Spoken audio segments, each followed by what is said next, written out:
receiver. But the thing that I love the most is the stuff that we're going to talk about today. You know, helping individuals and teams learn how to collaborate better together. And we'll see some of the benefits of that. So I get involved in a lot of touchy-feely stuff as I'm working with people and I'm working with teams. So when I show my profile, I like to put this picture up here to show that I have my rough side too. One of these days, I'm going to Photoshop out the puppy and the pink leash. But, so here's the elevator pitch for radical collaboration. Radical collaboration teaches practical methods to significantly improve your skills for building collaborative relationships. And one of the reasons that I'm really passionate about this subject is this next quote right here. Organizations can't compete externally until they can collaborate internally. So until we learn how to collaborate internally, it's hard for us to be successful as individuals, teams, and organizations. So we're going to focus on the collaborative side of things. So the big thing about collaboration in the workplace is we don't invest enough time helping our employees understand effective ways to collaborate with each other. We don't spend enough time doing that. So we're going to spend some time talking about that today. So we want to make sure that we're not only spending time focusing on the outside of our business, the stuff that we do, but focus also on how we work together to accomplish those things. So we're going to spend some time talking about that. So if you look at a business model, there's really 4 quadrants. And it's this outer quadrant that most companies and organizations invest most of their time, energy, and money. So things like this. You know, we have projects that we work on, we have products that we build, we have tasks that we do, we have services we provide, so we spend a lot of money and time trying to understand these things and implement these things. Then we get into how we do it. So as we heard this morning, we put systems in place, we put processes in place, we figure out how to make decisions, we build structures around how we're doing our work, we implement policies. But where we don't spend enough time, I think, in my experience, is on this inner side of the business. You know, things like helping people in our organization become more self-aware around how they participate, how they collaborate, how they listen, building things like self-esteem, emotional intelligence, and then interpersonal skills like how to effectively communicate, how to build trust within our organization. So we don't spend enough time on this side. So in my coaching and training practice, this is where I like to spend most of my time, is kind of on this inner side, because we see a lot of gains by focusing on this. Now I probably need to get something out of the way based on the keynote this morning. So I was going to start off with 3 words. They're curse words, but I won't do it. All right. So most of our business analysis in our organizations focus on that outer side of the quadrant that I showed you, and we don't focus enough on the inner side. So it's that inner side where we can see the most gain in efficiencies, in productivity, in success. So that's where I like to focus. So in radical collaboration, we focus on 5 key skills that help us become better collaborators.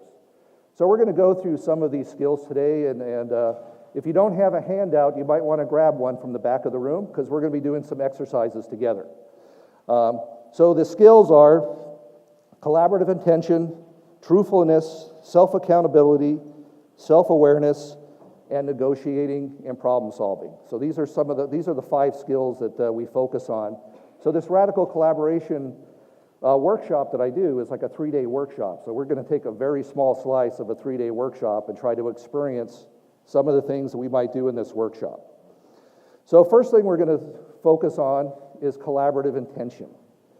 So we heard some talk about this morning in the keynote and some of the sessions this morning leading up to lunch. But we heard colors. We heard red and blue. So in radical collaboration, we have these things called the green zone, the red zone, and something we call the pink zone.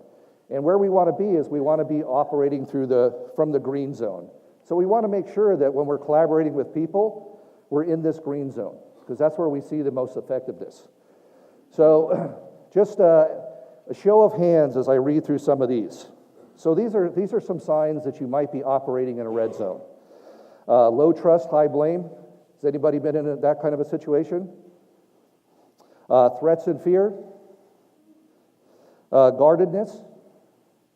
Hostility. Risk avoidance.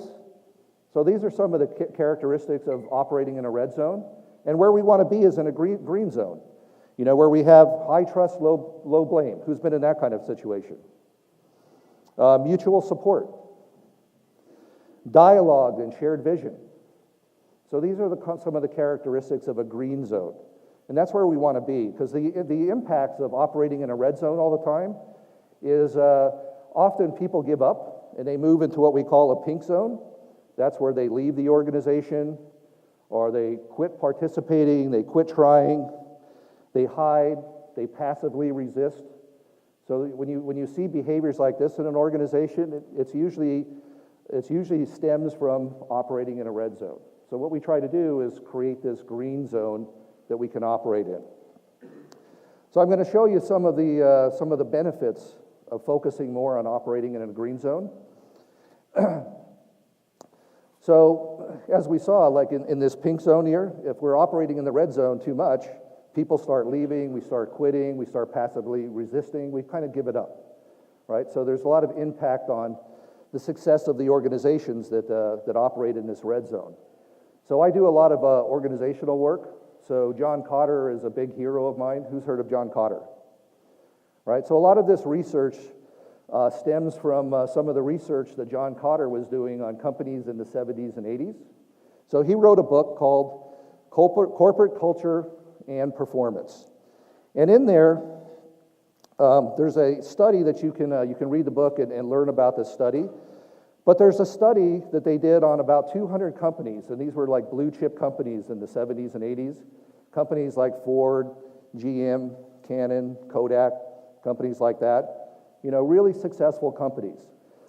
So they wanted to see what was the impact of helping companies move from this red zone into the green zone on their performance and their success.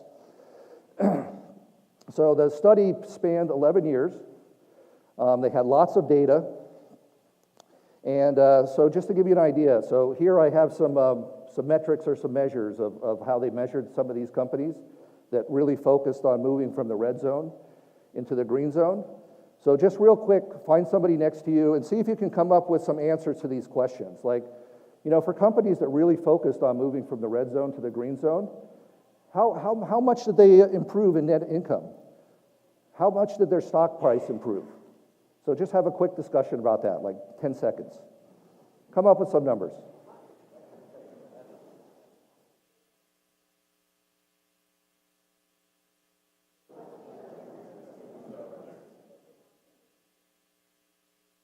Hi up there.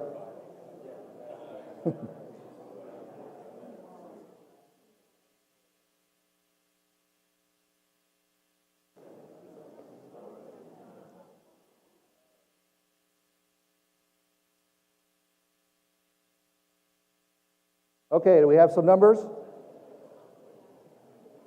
How much do you think their net income increased? 100%? 150%? How about 755%? So, yeah, I mean, this is research, this is a study, but you know, you can always debate these things, but this tells me that there's a huge impact to really focusing on effective collaboration in your organization. Stock price grew 126%. Revenue increased 516%. Workforce expanded 246%. Now, these were companies in the 70s and 80s. You might get some different results nowadays. But this tells you there's a huge impact to really focusing on effective collaboration.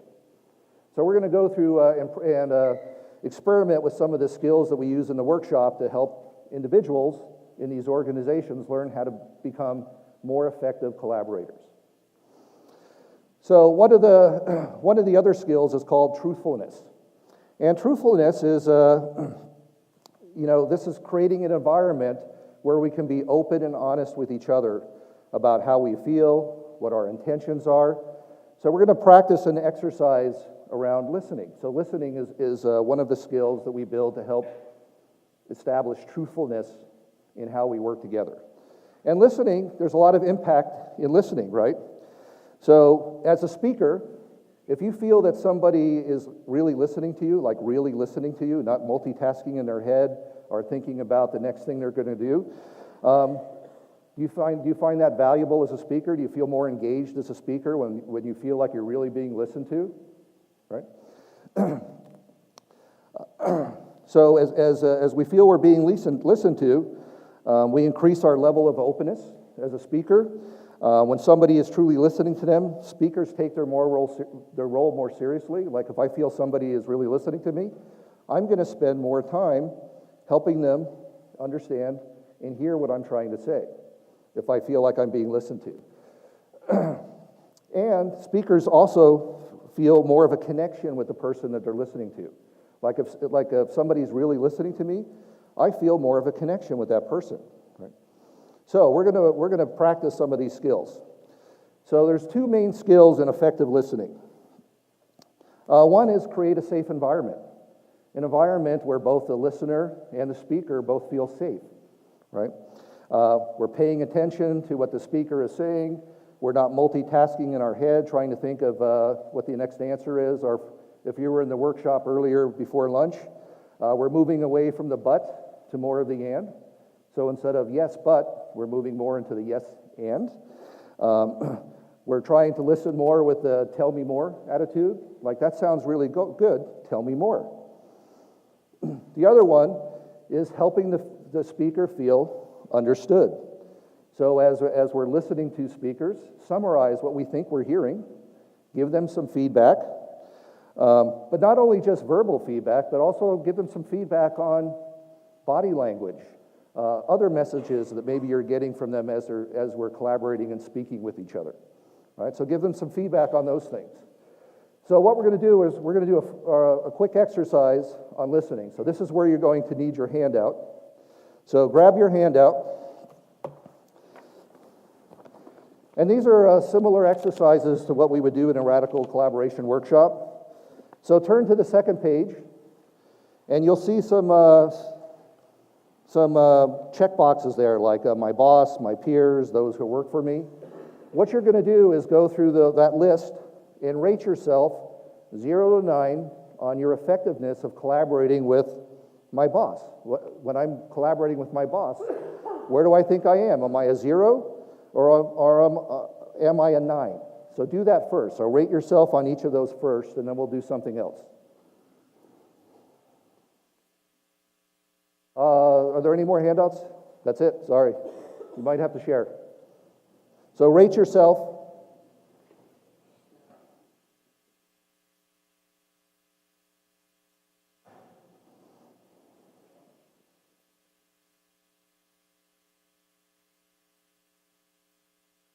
Zero, not very effective. 9, very effective.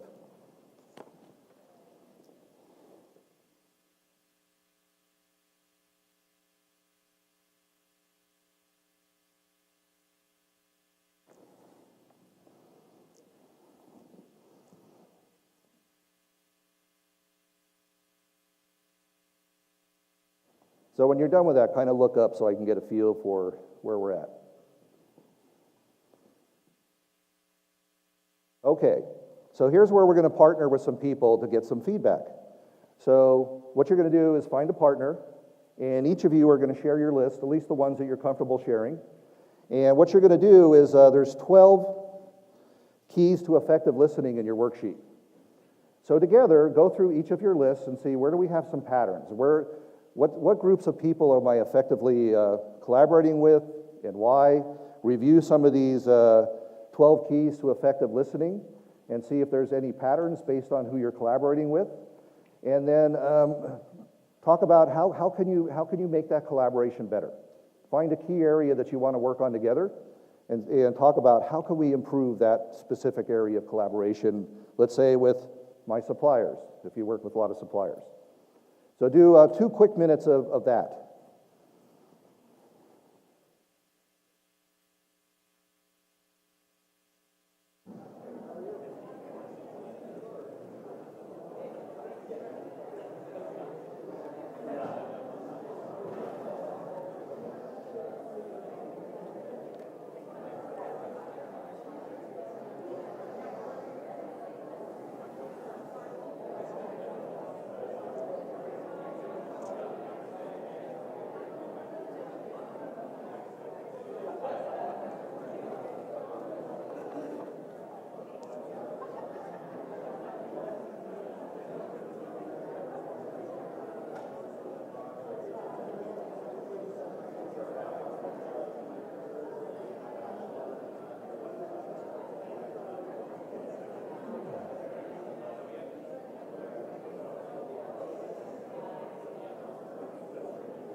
All right, let's come back together.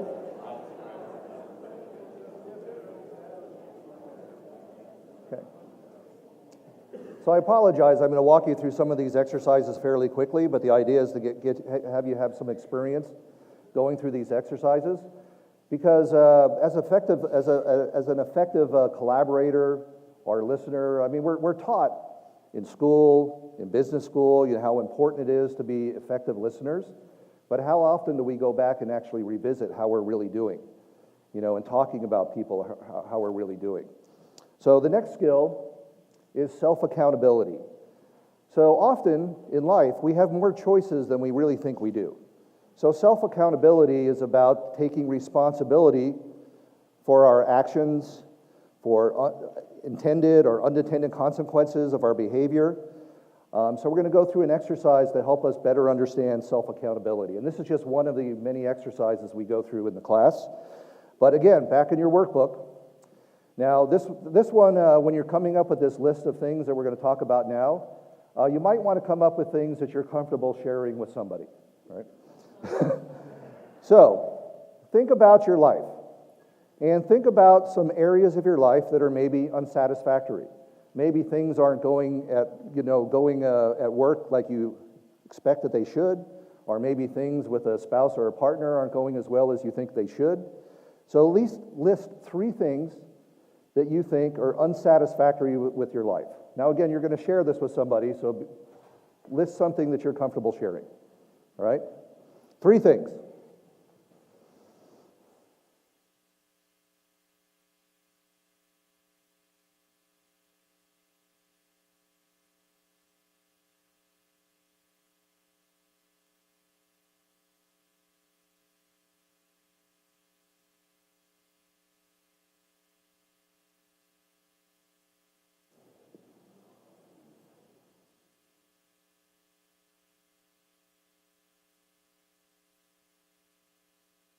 Well, you guys are really thinking. It took me like 10 seconds to come up with 3 things. Yeah. What am I comfortable sharing or not sharing? All right, so do we have at least 1 or 2 or maybe 3 things? Okay, so what we're going to do next is in your workbook, there's a case study about Steve, the warehouse worker. So what I want you to do is just take a couple minutes, read through that case study, and then go back to a partner, find somebody to share this with, and have a discussion around what could I do differently about these situations that I just listed on this piece of paper based on what I just read in this case study. All right, so read the case study, probably take you 2 minutes, and then look up when you're done so we can get started.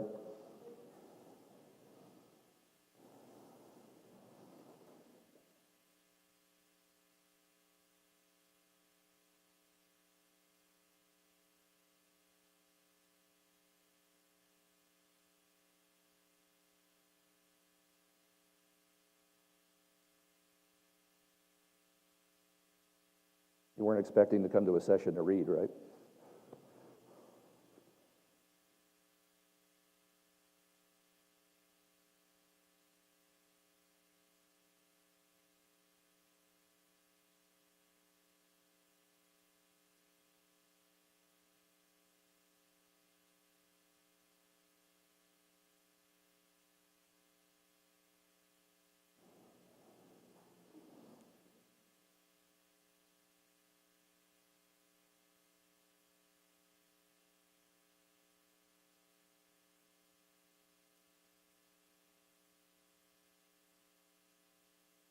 So after you've read through the case study, find a partner, just a couple minutes, and here's some questions that you can explore with your partner about these 3 situations you listed.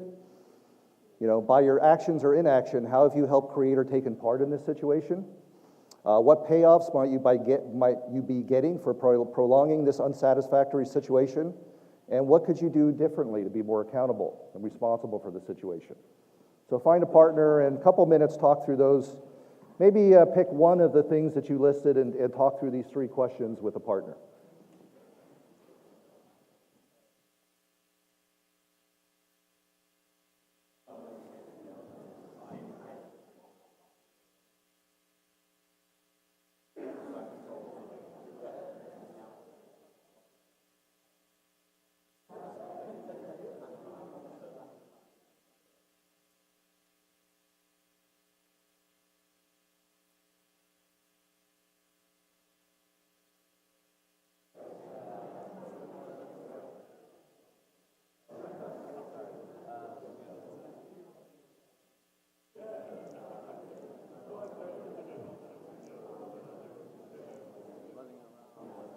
Huh? Was running around.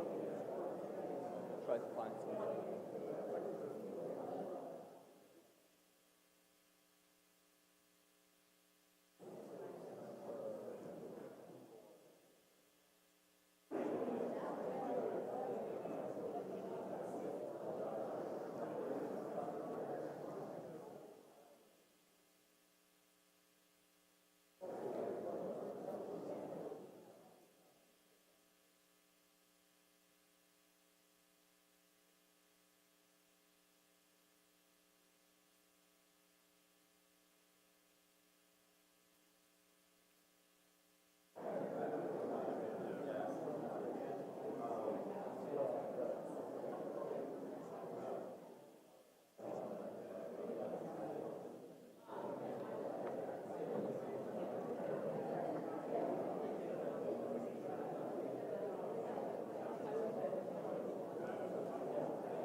Okay, timeout.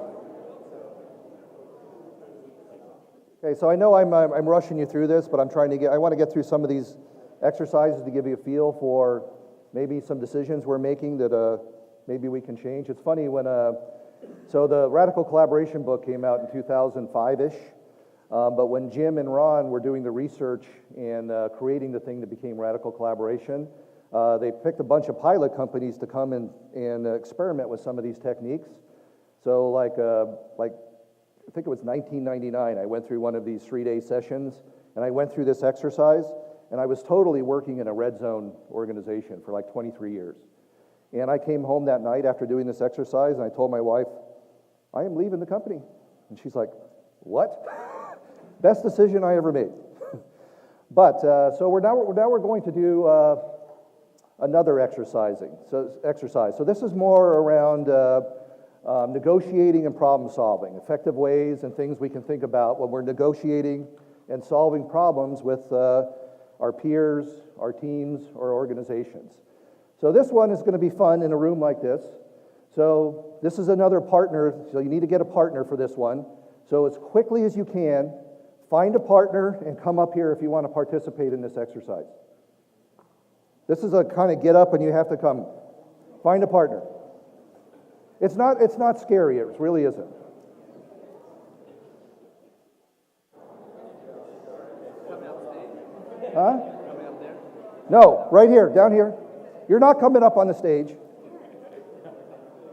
Stay off the stage. Come on, it's fun.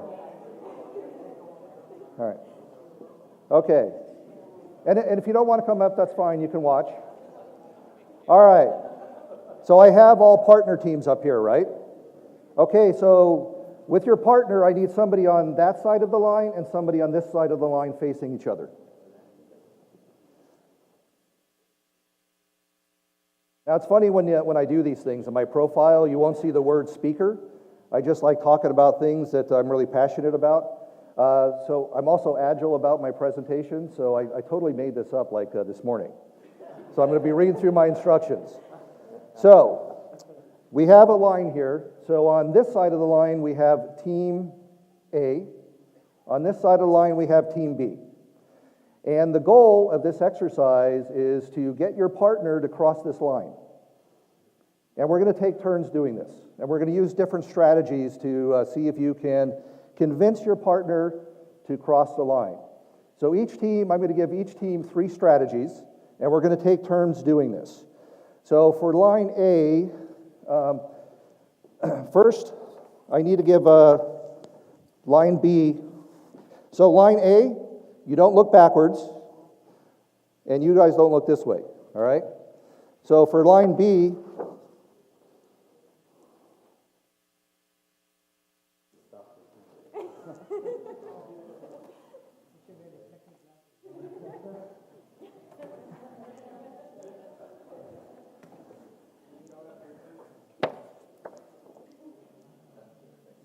Okay. So line A, I'm going to give you some strategies, and you're going to get like 15 seconds to try each of these strategies. Line B, don't look behind you. Okay, so you have 15 seconds to try and you're going to use this strategy to get your partner to cross the line. Go.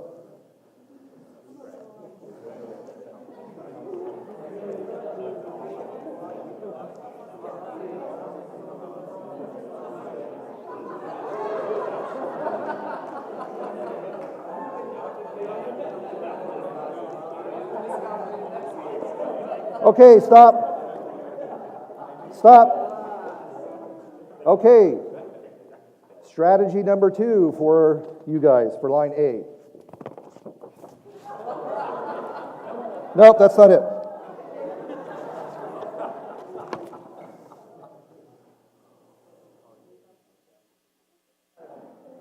Go.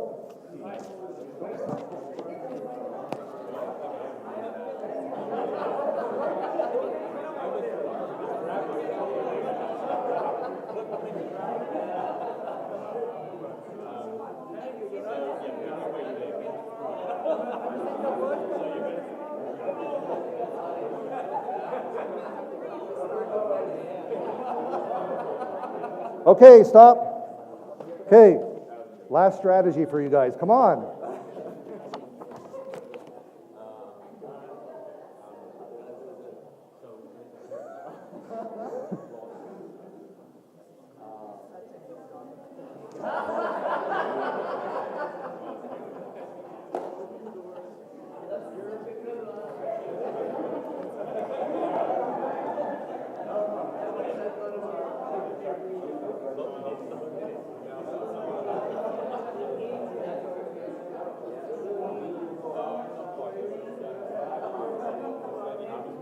Okay, stop. All right. Line A was totally unsuccessful. So now we're going to try line B. Oh, I need to do this. Okay. Line B, do not look backwards. Line A.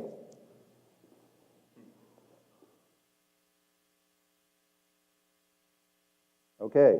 Line B, it's time for your strategies. Let's see if you can do any better.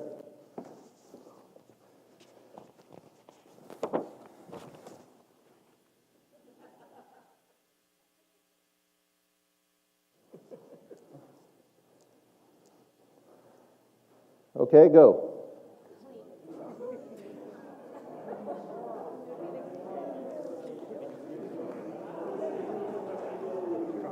Oh, nice.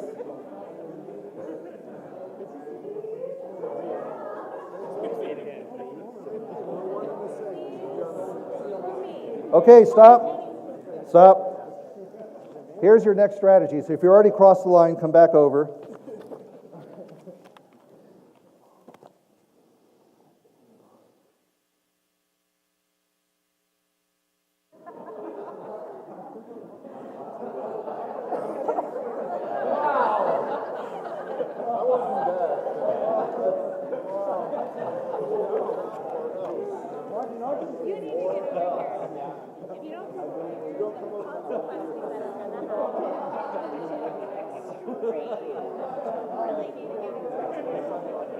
Okay, stop. Stop. Stop. Okay, last one.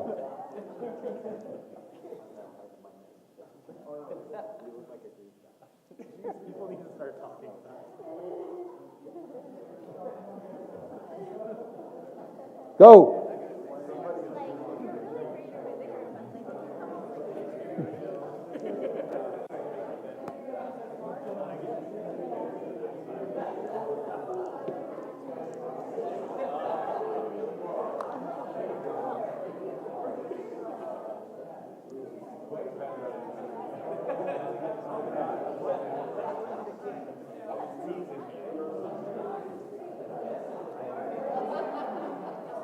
Okay, stop.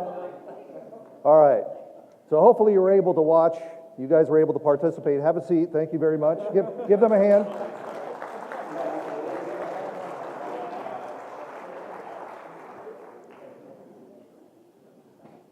So I told you I made this up this morning, so I also came up with a brilliant debrief that I have to read. Because I was talking about how would I debrief this towards radical collaboration. So I came up with some stuff, and I was like, that's brilliant.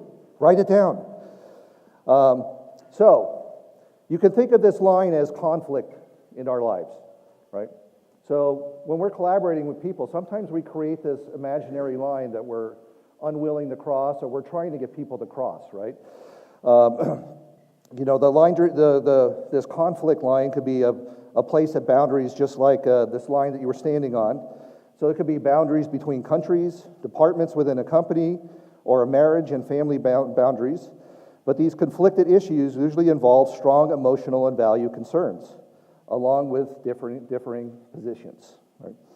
So often in these kind of situations, people do not act according to their best interest. They are consciously giving up their interest because they have a strong reaction to the behavior of the other party.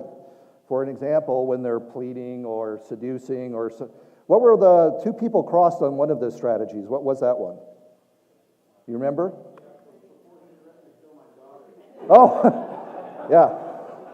Yeah, you might want to cross the line in that situation, right? Right. Yeah.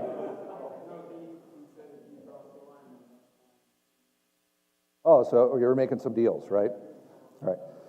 So if we want to be good at collaboration, we want to become more aware of the choices that we are making, and when we are behaving in our best interest and when not, and to become aware of what behaviors of others are making you react in a way that is not in your best interest or pushing your hot buttons. So you really want to be aware of the choices that we're making, you know, based on how people are interacting with us. Are we acting in our best interest? Or are we reacting because somebody is pressuring us or pushing our hot buttons, right? Okay, so really quick, we don't have a lot of time, but just take like a couple minutes, especially those that were just involved in this, but also watching. If you're watching, pair up with somebody. Talk about these three questions. So for those of you that were actually doing the exercise, you can talk about what strategy did you feel most comfortable with or uncomfortable with. For those of you that were watching, which strategies were you uncomfortable with, right? So just really quick couple minutes, talk through these three things here.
Okay.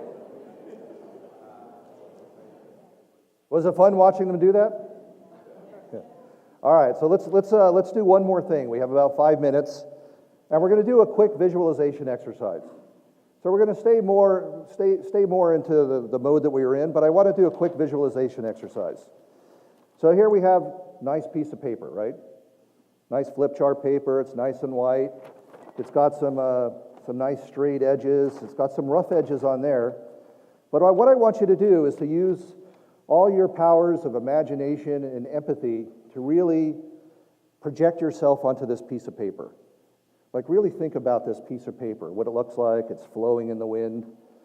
Take some deep breaths and just really picture yourself in this piece of paper. Feels good, right?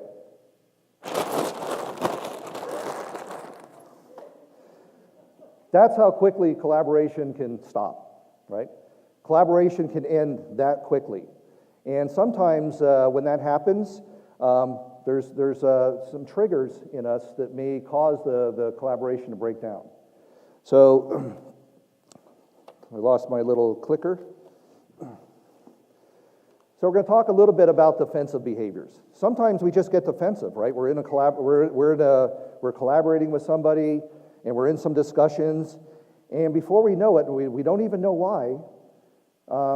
We feel like we step into this defensive mode, and as soon as we do that, our collaboration breaks down.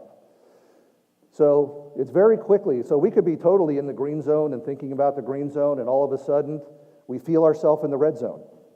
And sometimes these are triggers that we don't even know that we're being triggered. So it's helpful to become aware of what your triggers are. So what are some triggers that may make me move from, I'm very intentionally in the green zone, to now I'm in the red zone? Because once you move into the red zone, collaboration is broke down, right?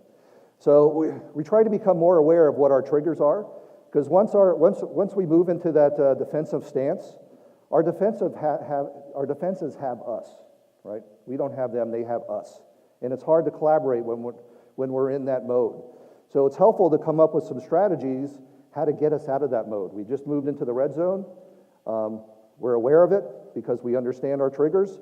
What's our strategy for moving back, right? So it's helpful to come up with that strategy. And a defense system isn't bad. I mean, being defensive is not necessarily bad, because sometimes defensives help protect us, right? But sometimes they can break down collaboration and communication. So there's lots of things that can trigger our defensives. Sometimes it's maybe we're in a situation and our significance as an employee or collaborator is being questioned, our likability, our competence, and we have them for a reason.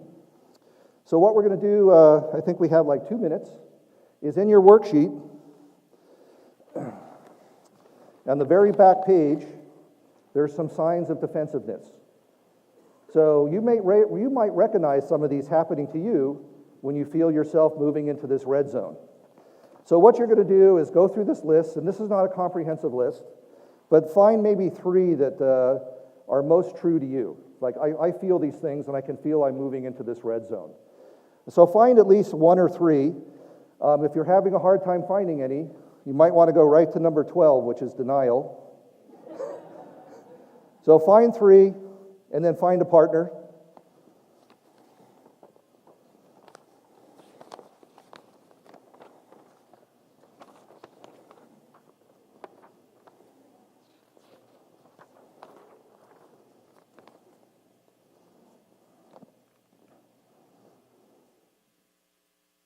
And there's actually a place to write your 3 on the page right before it.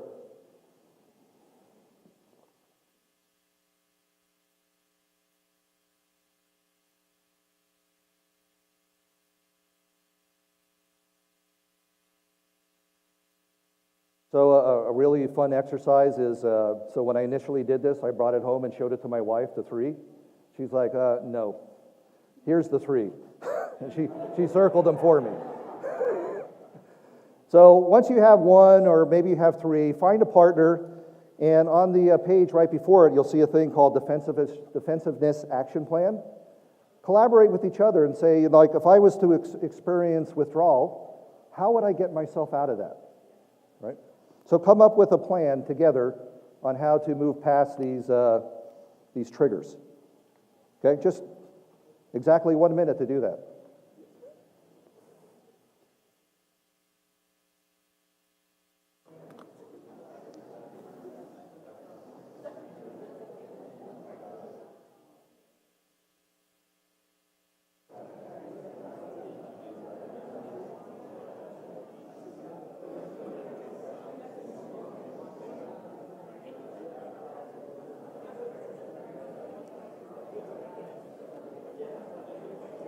And just to give you a little bit of help, so you'll probably have to do this after.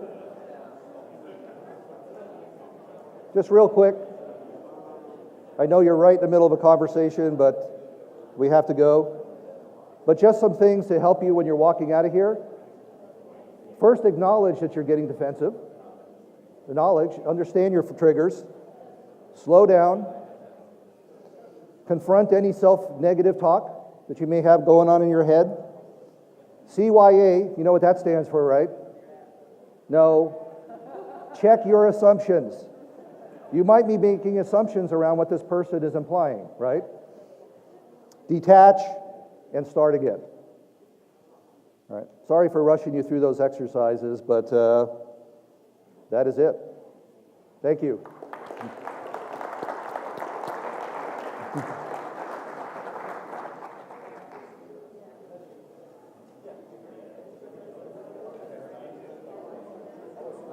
Huh?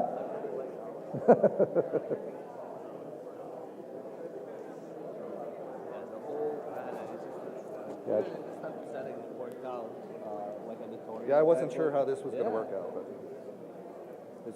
but I tried to fit. Created a show now. I tried to fit too much.